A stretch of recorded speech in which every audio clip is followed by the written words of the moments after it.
Good evening, everybody. Welcome back to Gargoyles episode reviews. Today we're wrapping up Protection. Elisa Maza is cutting in on Tony Dracon's protection racket, but it's all part of a sting by the police.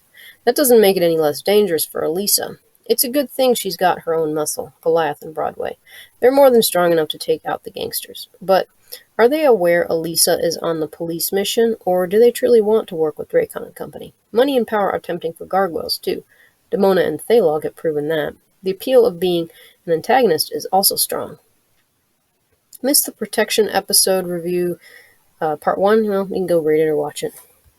Clean up on aisle 3.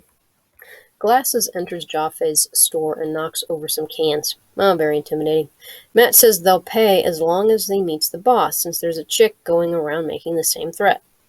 This doesn't make sense, though, since these people obviously aren't with her, and the boss isn't going to tell them anything more than what Glasses says. But whatever.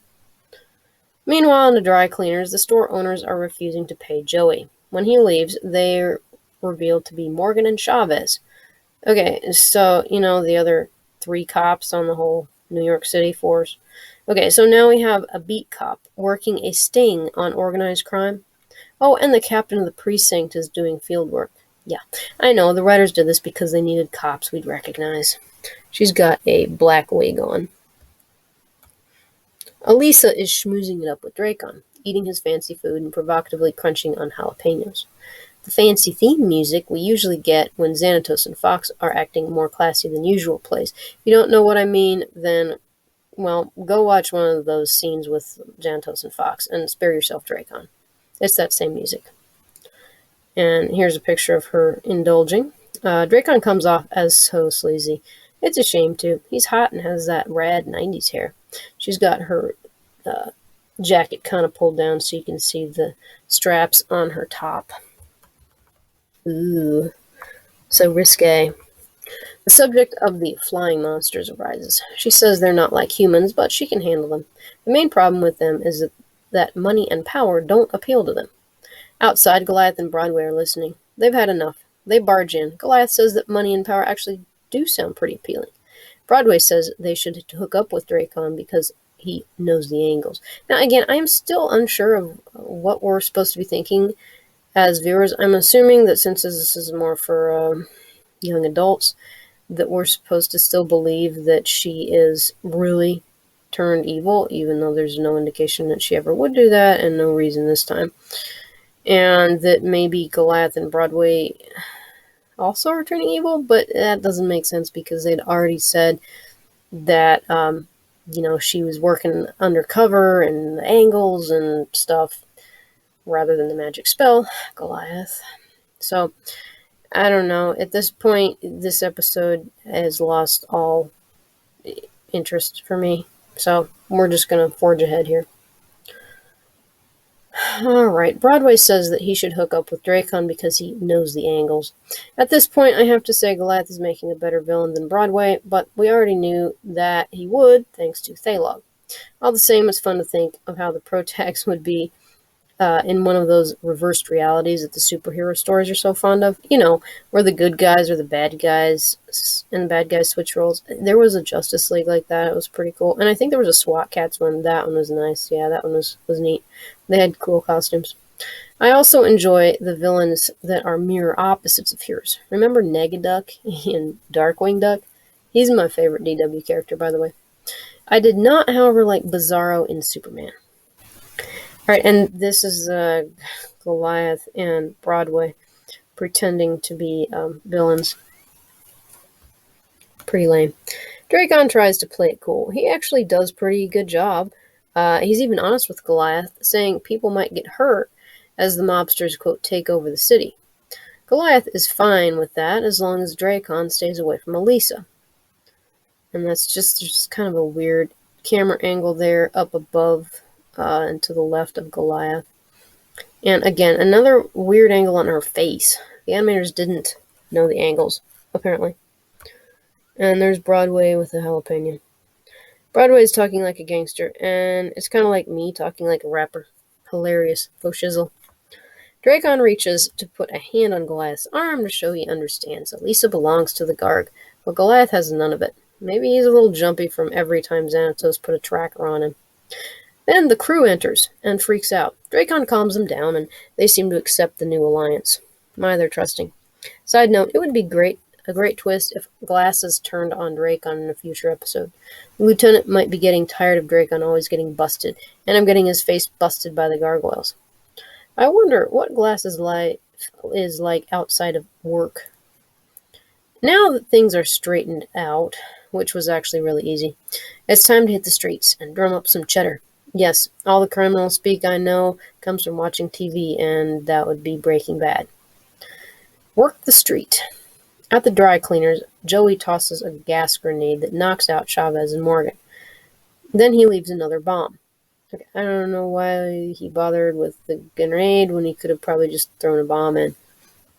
Alright, not so fast there. Broadway steps in and takes out Joey and his reinforcements. Then Broadway flies the bomb out over the river and drops it. That's pretty classic bomb disposal. Got the canister there, and that ain't Axe coming out of there. Or maybe it is, I don't know, it'll probably knock you out too. And there's a convenient slow bomb is convenient. So, there weren't any cops around watching the place, even though 2 of their people were inside, one of them being the captain of the precinct. That place should have had so many officers there that you could have smelled the donuts for miles. Elisa and Dracon head to Jaffe's. They threaten Jaffe and Matt, and knock over cans, of course. What did the cans ever do to anybody? Dracon blabs about his protection racket and threatens them. Busted. Matt reveals his true identity. Seriously, Dracon, you came out personally for one store. Yeesh. And so there's her little top exposes her belly button, just like good old 90s fashion there.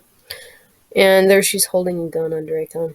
Oh, that gun's not going to be easy for Dracon to take it. Oh. Dracon indeed does take the gun, and he takes Elisa hostage. What a surprise. No. His guys come in and start laying down fire as he tries to make a run for it, but Goliath steps in and takes out the thugs. This gives Matt a chance to jump Glasses. Elisa kicks Dracon in the face. And there's the crew there. Got some nice weapons, like a little, what is that? Is that the plasma weapons from Deadly Force? I don't know. And there's, Dracon been taken down, laying in the potato bags. You can't keep a good gangster down, though. He whacks Elisa with a bag of potatoes and takes off. But Goliath is there to snag him. He flies up with him and chews him out. Verbally. However, he does drop him from 1,000 feet. But again, he catches him lower. So, Dracon doesn't handle that well. He passes out. He has had so many highly traumatic episodes with these gargoyles. It's very sad. I don't know why he's not completely unhinged and basically dying every time he sees them. You know, it's the Batman tactic of dangling the perp over the edge of the building, but kind of on steroids here.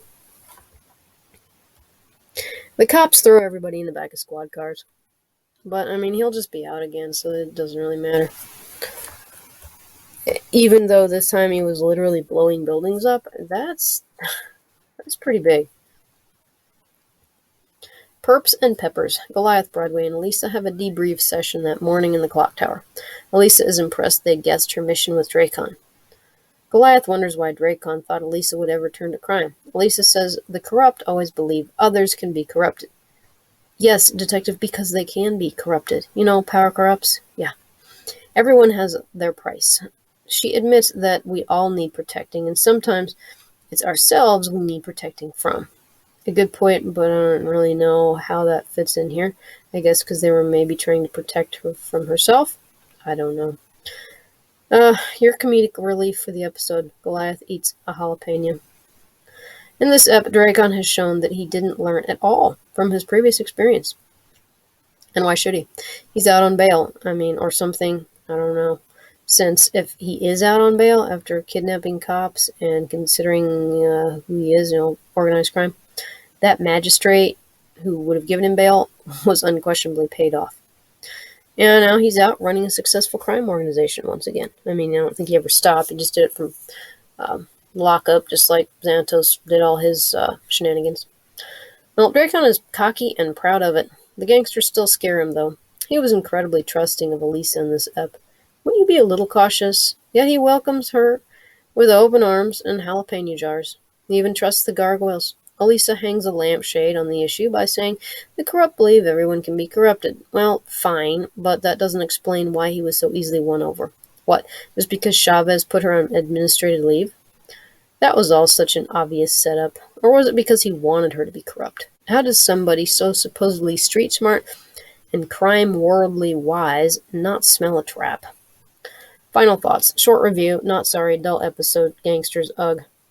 My main gripe is that Tony Dracon falls flat as the antagonist. I don't mean he's a pushover or doesn't follow through on his threats. He does. Explosively.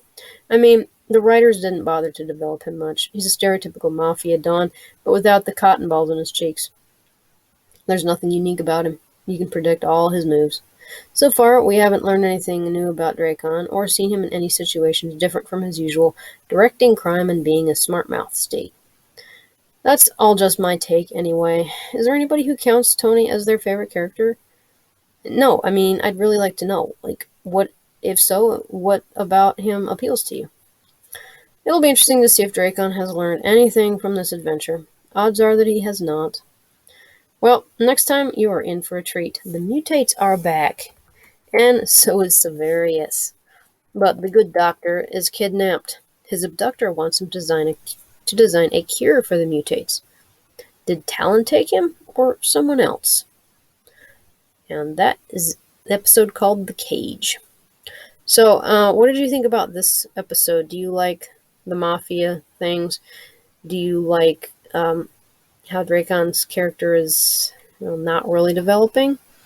Is there any changes you wish you had seen in this episode? Like maybe Glass's turning traitor or something. Well, you can comment here. You can comment on the blog. Remember to like, share, subscribe, do all the things. Thank you so much for watching, and we'll catch you in the next one.